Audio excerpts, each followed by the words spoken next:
আগামী কিছু মিনিটের মধ্যে আমি যে কথাটি আপনাদেরকে বলবো, কথাটি শুনতে পারলে, বুঝতে পারলে জীবনটা স্মুথ হয়ে যাবে।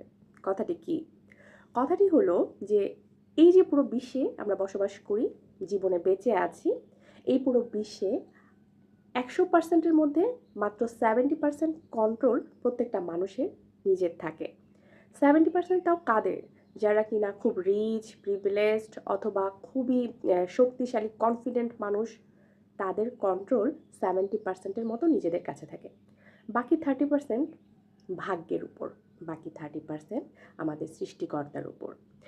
কখনো যদি ভাগ্য ফেভার করে সেক্ষেত্রে দেখা যায় যে 30% কাজ করে যাচ্ছে, খুব অল্প কাজে সফল হয়ে যাচ্ছেন।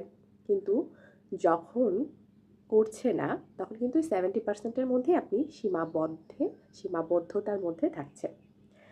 এখন আমার কথা বলার কারণটা কি? আমার কথা বলার কারণটা হচ্ছে যে এই 30%-এর ব্যাপারটা না অনেকে আমরা মানতে পারি না।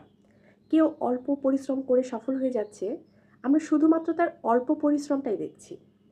এই যে কন্ট্রোলের ব্যাপারটা ডিভাইড করা 70% 30%, সেটা কিন্তু আমরা কখনো সেইভাবে মন দিতে পারি না। আমার কথা বলার উদ্দেশ্যটা এটাই যে যদি আমাদের সবসময় মাথার মধ্যে সেট করা থাকে শুধুমাত্র 70% আমরা কাজ করতে পারি, আর 30% ওই উপরে তাকিয়ে তার কাছে সাহায্য প্রার্থনা করতে হবে, তাহলে হচ্ছে কষ্টটা থাকে না। তাহলে সেই ভাঙা মন নিয়ে কোনো কাজকে বন্ধ করে দেওয়ার প্রবণতাও থাকে না। মানে কোনো কাজের অনীহা চলে আসার ব্যাপারটাও থাকে না। ভাগ্যের জন্য চালিয়ে যাওয়ার ব্যাপারটা তখন থাকে। এই কথা বলার উদ্দেশ্যে এই ভিডিওটি করা। যদি ভিডিওটি ভালো লাগে অবশ্যই একটা লাইক, কমেন্ট এবং শেয়ার করবেন। ভালো থাকবেন সবাই। আল্লাহ হাফেজ।